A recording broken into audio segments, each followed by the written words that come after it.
નમસ્કાર મિત્રો, મારી યુટ્યુબ ચેનલમાં ફરી એકવાર આપનું હૃદયપૂર્વક સ્વાગત છે। આજનો ટૉપિક છે મિત્રો કે એક ભાઈ હમણાં મને મળ્યા 10 દિવસ પહેલાં, તો એમને મને કહ્યું કે B12ની ઉણપ આવે છે।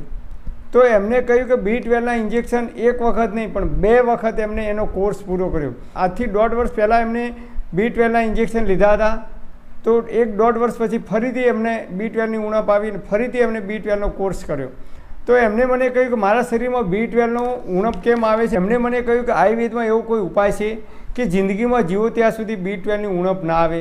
મેં કીધું હા છે ને, 100% છે।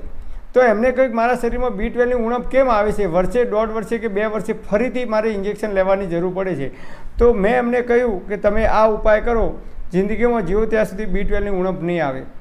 તો સૌથી પહેલાં આયુર્વેદમાં કહ્યું છે કે જેનું પેટ સાફ એના બધા રોગ માફ। અને આયુર્વેદની અંદર પણ કહ્યું છે સર્વેષાણામ રોગાણામ નિદાનામ કુપિતમલમ, મતલબ કે બધા જ રોગોનું નિદાન એ શરીરની અંદર રહેલો કુપિત મલ છે, એટલે ખરાબ કચરો છે।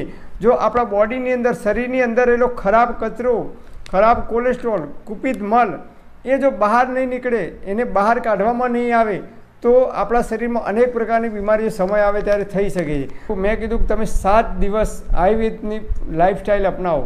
તો એમને પગમાં કળતર થતી હતી, પગમાં નસ પકડાતી હતી, એક બાજુ ઊંઘવામાં આવે તો એ ખાલી ચડતી હતી, એટલે કે હાથ પગ શૂન્ય થઈ જતા હતા, પેટમાં બળતરા થતી હતી અને ભયંકર કબજિયાત થતી હતી। કબજિયાત એટલે જોરદાર કબજિયાત થતી હતી એમને। શરૂઆતનો મળ કઠણ આવે, ખૂબ જોર કરવું પડતું, મળ ત્યાગ કરતી વખતે ખૂબ સમય ટોયલેટમાં બેસી રહેવું પડતું। ઘણીવાર તો એ એવું કહેતા કે 2 દિવસે એક વખત ટોયલેટ જવું પડતું, ત્યારે જ પેટ સાફ થતું, રોજે રોજ પેટ સાફ થતું નહોતું। તો એમને 1 અઠવાડિયું 7 દિવસ સુધી મેં કહ્યું કે તમારે કોઈ વસ્તુ, કોઈ અનાજ ખાવાનું નથી।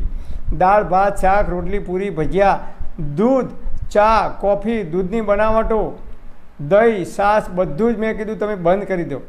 હરડેનો પાવડર મેં એમને કહ્યું કે તમે નિત્ય એનું સેવન કરવાનું ચાલુ કરી દો। મેં કહ્યું કે તમે એક દિવસ 1 ચમચી લો, એનાથી સવારે તમારું પેટ એકદમ સાફ ના થાય, દિવસમાં 2-3 વાર સવારે ઉઠીને તમારે પેટ સાફ ના થાય તો બીજા દિવસે તમારે 1.5 ચમચી એની માત્રા વધારી દેવાની। અને 1 ચમચીથી જો તમારું પેટ સાફ થઈ જાય તો બીજા દિવસે 1 ચમચી લેવાની, 2 દિવસ માત્ર લેવાની। અને 1 ચમચીથી વધારે વાર જો તમારે ઝાડા થતા હોય એટલે પેટ સાફ થતું હોય તો તમારે માત્રા એની ઘટાડી દેવાની, 1/4 ચમચી કે અડધી ચમચી કરી દેવાની। કારણ કે હરડે એ દરેક માણસના પ્રકૃતિ પ્રમાણે, દરેક માણસના શરીર પ્રમાણે અલગ અલગ લેવાની હોય છે। કોઈ 1.5 ચમચી કે 2 ચમચી લે ત્યારે જ એને પેટ સાફ આવે છે, અમુક લોકો અડધી ચમચી લે તો પણ પેટ સાફ થઈ જાય છે, અમુક લોકો 1 ચમચી લે ત્યારે જ પેટ સાફ થાય છે। આમ મેં એમને હરડેનો પાવડર આપ્યો અને એમને મેં કહ્યું કે તમે દરરોજ 1 ચમચી શરૂઆતમાં 3 દિવસ સુધી લો, તમારું પેટ નેટ એન્ડ ક્લીન એકદમ સાફ થઈ જશે। તો બીજા દિવસે એમનું પેટ સાફ ઓછું થયું, ત્રીજા દિવસે વધારે થયું અને ચોથા દિવસે એમને 3 થી 4 વખત જવું પડ્યું અને એકદમ પેટ સાફ થવા લાગ્યું। તો મેં કહ્યું કે 3 દિવસ પછી બિલકુલ બંધ કરી દો હરડે। તમારે હરડેનો પ્રયોગ કરવો હોય તો અઠવાડિયામાં 2 વખત કે વધુમાં વધુ 3 વખત કરી શકો છો। અને ભયંકર કબજિયાત રહેતી હોય, વર્ષો જૂની કબજિયાત રહેતી હોય, કાયમી કબજિયાત રહેતી હોય તો તમે હરડેનું નિત્ય સેવન અડધી ચમચી તમે કરી શકો છો। કારણ કે જો પેટ સાફ નહીં થાય તો અનેક પ્રકારના રોગ થશે। જેમ ચાનું વ્યસન પડી જાય છે, ઘણા લોકોને બીડી કે તમાકુ કે માવો મસાલો ખાવાનું વ્યસન પડી જાય છે, એમ જો હરડેનું નિત્ય અડધી ચમચી હરડેનું સેવન કરવાથી પેટ સાફ થતું હોય તો એમાં કોઈ નુકસાન નથી। આયુર્વેદમાં કહી છે પેટ સાફ નહીં થાય તો બધા રોગ થશે સમય આવે ત્યારે। તો પેટ સાફ હરડેથી થતું હોય તો તમે નિત્ય અડધી ચમચી હરડેનો પાવડર લઈ શકો છો। જો પેટ સાફ ના થતું હોય કન્ટિન્યુ તો પણ પેટ સાફ થવાની શરૂઆત થઈ જાય તો તમારે અઠવાડિયામાં 2 દિવસ લેવાની, પછી લેવાની નહીં। પછી જ્યારે તમે કોઈ ભારે ખોરાક ખો છો અથવા બહાર ભોજન કરવાનું થાય છે, હોટલમાં જવાનું થાય છે, એ દિવસે તમારે 1 ચમચી આખી લઈ લેવાની, પછી લેવાની નહીં। આમ મહિનામાં તમે 8 થી 10 વખત આનો ઉપયોગ કરી શકો છો, કન્ટિન્યુ લેવાનું નથી। જ્યારે તમને એમ લાગે પેટ ભારે છે કે વધારે ખવાઈ ગયું છે એ દિવસે રાત્રે 1 ચમચી હરડેનો પાવડર તમારી ફાંકી કરવાની। એટલે હરડેને આયુર્વેદની અંદર માતાનું બિરુદ આપવામાં આવે છે। જેની માતા નથી એની માતા હરડે છે। અને એવું પણ કહેવામાં આવે છે કે માતા કદાચ કોપાયમાન થાય, એટલે કે માતા ગુસ્સો કરે તો બાળકને કદાચ 1 કે 2 થપ્પડ મારી દે, પણ આયુર્વેદમાં કહે છે કે પેટની અંદર ગયેલી હરડે ક્યારેય કોપાયમાન થતી નથી, ક્યારેય તમારું અહિત કરતી નથી, પરોપકારી બને છે. એટલે હરડે નાના બાળકોને પણ આપી શકાય અને વૃદ્ધ હોય 80, 90, 100 વર્ષના એમને પણ આપી શકાય, પણ એમની માત્રા દરેકની અલગ અલગ હોય છે. નાના બાળકને આપવી હોય તો થોડીક આંગળીમાં ચટાડવી હોય એટલે ચોથા ભાગની ચમચી તમારે આપી શકાય. એમની 16 વર્ષથી ઉપરની ઉંમર હોય તો અડધી કે 1 ચમચી સુધી આપી શકાય. તો પેટ સાફ થાય એટલે પછી 1 કે 2 દિવસ આપીને બંધ કરી દેવાની, રોજ દરરોજ આપવાની જરૂર નથી. તો એ ભાઈએ નિત્ય હરડેનું સેવન ચાલુ કર્યું અને 7 દિવસ સુધી ઉપવાસ કર્યા માત્ર ફ્રૂટ ઉપર.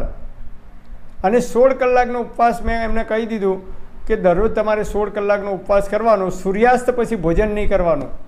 એટલે 6 વાગે કે 7 વાગ્યા સુધી મોડા ભોજન કરી લેવાનું. બીજા દિવસે 10 વાગે ત્યારે તમારે ભોજન કરવાનું, એ પણ માત્ર ફ્રૂટ અથવા ફ્રૂટનો જ્યુસ, એ દૂધ કે ખાંડ નાખ્યા વગર.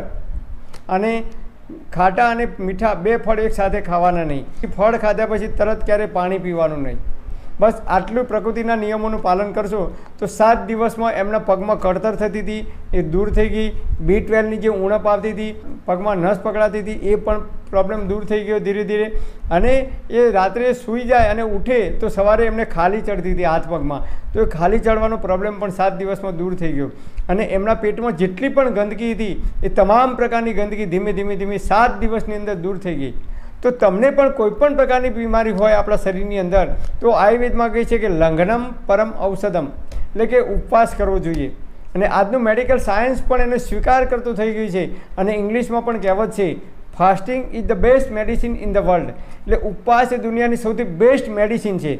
એટલે જ્યારે પણ બીમાર પડીએ આપણે, કોઈ પણ પ્રકારની તકલીફ થાય શરીરમાં, ત્યારે આયુર્વેદમાં કહે છે કે તમારે 7 દિવસ કે 10 દિવસ કે 15 દિવસ કે 21 દિવસ સુધી ખાવાનું બંધ કરી દેવાનું. માત્ર ફ્રૂટ અથવા ફળોનો જ્યુસ તમે લઈ શકો છો, એ પણ ખાંડ કે દૂધ નાખ્યા વગર. અને એક જ ફળનો ખાઈ શકવાનું, એક જ ફળનો જ્યુસ લઈ શકાય, એકથી વધારે ફ્રૂટ મિક્સ કરવાના નથી.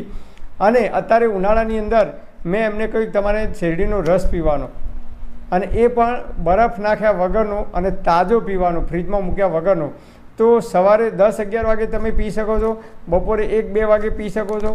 આમ દિવસમાં 2 વખત 1-1 ગ્લાસ તમે શેરડીનો રસ નિત્ય પી શકો છો. તો આ રીતે એમને 7 દિવસની અંદર એમના પગમાં કળતર થતી હતી એ દૂર થઈ ગઈ, B12ની ઉણપ હતી એ દૂર થઈ ગઈ, એમને નસ પકડાતી હતી પગમાં એ દૂર થઈ ગઈ, એમના હાથ પગમાં ખાલી ચડતી હતી એ પણ દૂર થઈ ગઈ. તો અનેક પ્રકારની બીમારીઓ દૂર કરે છે. અને પેટમાં જેટલી પણ બીમારીઓ હતી, પેટના જે કંઈ રોગ થતા હતા, પેટ ફૂલવું, પેટ ભારે લાગવું, અપચો, અજીર્ણ, કબજિયાત, આ તમામ પ્રકારની બીમારીઓ દૂર થઈ ગઈ. તો તમારે પણ કોઈ પણ પ્રકારની બીમારી હોય તો આપણે સૌથી પહેલાં ઉપવાસ કરવાનો અને ફ્રૂટ ઉપર આવી જવાનું. જે કંઈ ફ્રૂટ સિઝનના હોય એ માત્ર ફ્રૂટ જ ખાવાના. અને તમે હરડેનું નિત્ય 3 અઠવાડિયામાં 2 કે 3 દિવસ અડધી ચમચી કે 1 ચમચી, તમારું પેટ સાફ થાય એટલી ચમચી માત્ર અઠવાડિયામાં 2 દિવસ કે 3 દિવસ વધુમાં વધુ તમે હરડેનું સેવન કરી શકો છો. તો આ રીતે આપણે જો પ્રકૃતિના નિયમોનું પાલન કરીશું, આપણા ઘરની અંદર હરડેનો પાવડર નિત્ય રાખીશું, અને જ્યારે પણ આપણને કોઈ પ્રોબ્લેમ થાય અથવા પ્રોબ્લેમ ના હોય, બીમાર ના પડ્યા હોઈએ, ગેસ એસિડિટી ના થતી હોય છતાં તમે જો હરડેનું નિત્ય સેવન કરશો, એટલે કે અઠવાડિયામાં 2 જ દિવસ તમે નિત્ય સેવન કરશો હરડેનું, તો આપણા ઋષિઓ કહે છે કે આપણે જ્યાં સુધી જીવીશું ત્યાં સુધી તંદુરસ્ત અને નિરોગી રહી શકીશું. પરમપિતા પરમાત્મા આપ સર્વેને તંદુરસ્ત અને નિરોગી રાખે એવી હૃદયપૂર્વક મારી પ્રાર્થના. Thank for watching my video. Thank you.